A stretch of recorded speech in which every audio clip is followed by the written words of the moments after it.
Hey everybody, Carl here, and one of the questions we get quite a bit actually here is how have the various Marvel movies, DC movies, and TV series affected comic book sales?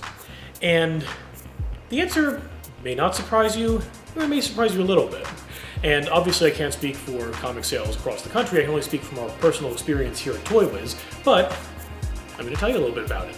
Now, when it comes to current ongoing series, we really don't see too much of a difference.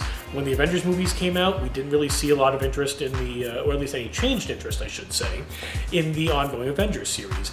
And that's been the case for pretty much every movie, with one exception. And that one exception was Black Panther. Now, the reason for that could be a number of things. The fact that they got such a massive name like Ta-Nehisi Coates to write the series could have been part of it. It could have been because the movie became such a cultural phenomenon. It brought more people into, wanting to know about what the character is doing right now.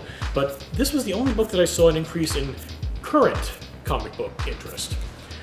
What the movies do increase in interest in, across the board, are usually first appearances of characters that are showing up in these series, or movies, or whatever, or storylines that they ended up adapting. For example, when Captain America Civil War came out, a lot of people were interested in the original Civil War storyline that they had done. Whenever, DC puts out a new book, there's some interest in, whatever, that movie was based on as well. Elements of The Dark Knight Returns were involved in Batman vs. Superman, so there was an interest in that older run. But the biggest thing is those first appearances. People see a character on the big screen or on the small screen, and they want to know more about them. They want to have something a bit more tangible alongside them. And let me show you a few examples. First off, it was recently announced that DC is partnering with Ta-Nehisi Coates, as I mentioned him before, and they're going to be doing a new Superman movie featuring a black Superman. Now, this could be that they're going to be just casting a black actor as Kal-El, Clark Kent, as we know him, or it could be that they're using one of the other black Supermen who have appeared in DC Comics throughout the years.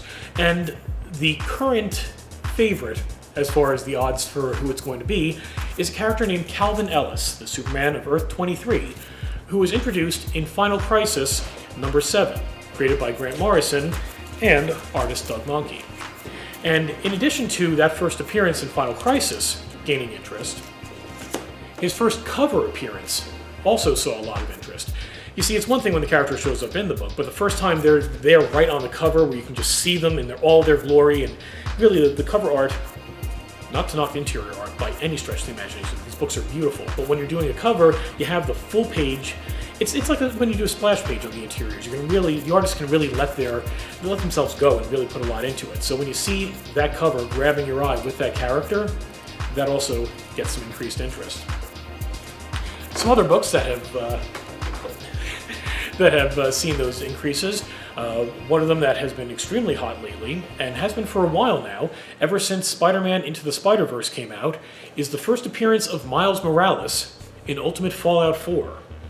So, everyone loves Miles. He's a fun character, was a great successor to Peter Parker in the Ultimate Universe, is doing extremely well on his own in the main Marvel Universe now in the comics. And that first appearance, everyone wanted a piece of Miles, because, he's awesome. Who wouldn't? Also recently, due in part to a lot of speculation behind Phase 4, and including some announcements that have been made, and things we've already started to see with parts of Marvel's Phase 4, the Young Avengers have gotten really hot lately. Now, the first issue here, it's the first appearances of most of the team. I know that Cassie Lang had shown up beforehand, and she's already been in the movies too, because she was Scott Lang, the Ant-Man's daughter. But what we have here is the first appearance of Kate Bishop, who's going to be showing up in the new Hawkeye TV series. We have the first appearance of Hulkling, who it's speculated will be showing up in Captain Marvel 2. And we have the first appearance of Wiccan, aka Billy Kaplan, aka Billy Maximoff. That's right, one of the kids from WandaVision turns out they get reincarnated and are still around in the Marvel Universe, and he is one of them, and he has his mother's powers, just as he does in the TV series. So this book ended up getting very hot because of all that speculation behind Phase 4 for Marvel, as well as those appearances we're already starting to see. And finally, just as far as examples, I could go on and on and on, but I don't want to take up too much of your time. Another one, that a character that was announced as appearing in the upcoming Doctor Strange and the Multiverse of Madness, we've got America Chavez, and her first appearance was in Vengeance #1, a miniseries by Joe Casey that introduced a number of newer heroes to the Marvel Universe, and America Chavez was the one that ended up really kind of taking off the most. She ended up in the second volume of Young Avengers. Like I said, she's going to be showing up in the Doctor Strange movie, and she has had a couple of both ongoing and miniseries with her, so there you go. And that is how various media, mostly movies and TV, but even some video games for that matter, have affected interest in comics. I hope you found this informative and enjoyable. If you have any questions for us, feel free to comment below or follow us on any of our socials, which you can also find in the information below this video. And yeah, we're always happy to talk comics, cards, whatever. We try to be open and friendly, and I think we succeed at that. Thank you very much. Stay safe out there, and we'll see you in the next video.